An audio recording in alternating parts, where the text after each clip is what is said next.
Saya akan bahas lebih dahulu dari MTech yang masih lanjut menambah posisinya di SMA. Jadi kalau misalnya my friends perhatikan dari tampilan saat ini yang ada di layar my friends, di sini disebutkan bahwa MTech itu menambah posisi dari yang sebelumnya 67,55% menjadi 70,39%. Jadi kalau misalnya my friends itu rajin mengikuti Tiger Insights, memang dua saham ini sering banget kita bahas dan mungkin ada yang cukup bosan, tapi kita ngeliat narasinya tuh masih on track banget my friends. Dari awal tahun sampai dengan sekarang, mungkin di bulan ini salah satu penambahan yang sangat signifikan ya buat MTech ya, karena kalau my friends perhatiin ini penambahannya sekitar 2,84%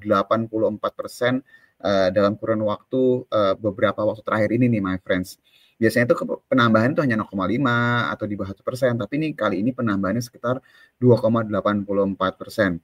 Nah, yang menarik dari penambahan di sini adalah ini sebenarnya lanjutan dari penambahan yang dilakukan sama MTech dari awal tahun. Dan kalau misalnya my friends perhatikan, ini akan mempengaruhi jumlah free float yang ada di SMA. Jadi kalau misalnya kita lihat laporan registrasi pemegang saham terakhir yang dirilis sama SMA, kalau my friends perhatikan di sini, jumlah free float-nya ini adalah sebesar 12,84%. Jadi tadinya 13,24% bulan lalu, sekarang menjadi 12,84%. Nah, dengan adanya penambahan kepemilikan dari MTech di sini, ini berarti angkanya turun nih my friends nih, harus sekitar 10% atau mungkin kurang 10%, kurang sedikit ya kalau kita hitung koma di belakangnya ya. Nah, ini cukup menarik diperhatikan. Kenapa? Karena kalau my friends lihat berita beberapa waktu terakhir ini, justru dari sisi regulator, yakni OJK, itu lagi mempersiapkan aturan baru di mana free float itu udah minimalnya bukan 7,5% lagi. Jadi ini kalau misalnya my friends lihat di sini akan bertahap, ekspektasinya atau targetnya itu bisa 25% nih my friends, tapi dilakukan secara bertahap ya.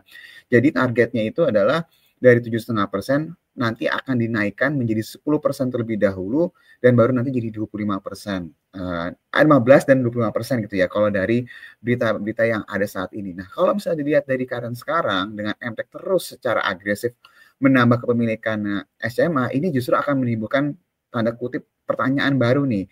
Kalau sampai nanti di bawah 10%, apa yang akan terjadi? Karena logikanya adalah emiten yang kurang dari free float biasanya itu akan diminta untuk refloat ya, menambah shares-nya lagi di masyarakat, atau ya memang dia mau nggak mau harus tanda kutip keluar dari bursa ya, jadi bisa go private ya. Itu yang mungkin akan menjadi pertanyaan selanjutnya. Nah, pertanyaannya adalah apakah mungkin dari sisi SMA itu bisa tetap menjaga free float-nya? Sebenarnya selanjutnya yang akan diperhatikan itu adalah SMA itu punya treasury stocks, my friends. Jadi treasury stocks-nya itu mereka kumpulin itu ketika 2021 kalau saya tidak salah ya, setelah COVID, dan memang harganya itu terakhir itu memang di atas harga pasar saat ini, my friends. Jadi kalau seandainya penambahan MTech ini terus berlanjut dan di bawah ketentuan yang sedang ditargetkan sama OJK, pertanyaan berikutnya lagi adalah apakah nanti treasury stocks-nya itu akan di-refloat nih ke masyarakat atau dihanguskan. Karena kalau dihanguskan lebih sedikit lagi nih jumlah di masyarakatnya lagi. Jadi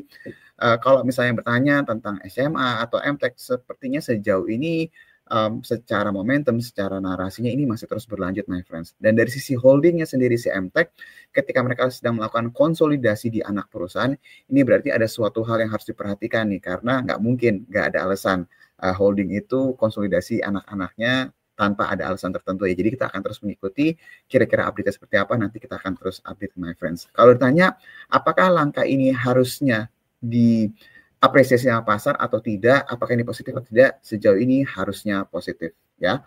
Itu mungkin yang bertanya-tanya tentang SMA atau MTech dalam beberapa waktu terakhir ini, my friends ya.